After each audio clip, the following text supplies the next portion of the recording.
How to create pro videos in Capcut PC without expensive gear. First, import the video, then drag it to the timeline. Make the video clip into 2 copies. Hide the top layer and mid layer. Then select the bottom layer clip. Go to Adjustment from the right side. Go to the Adjust section. Then adjust the color filter to make a certain color. Now select the mid layer. Then again adjust the color filter to make another color. Now go to the video section. Select mask option.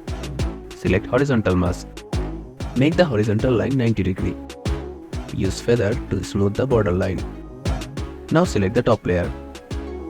Go to remove background from right side. Click on auto removal. Done. Let's see the preview. That's it, an easy way to create pro videos in Capcut PC without expensive gear. Thanks for watching.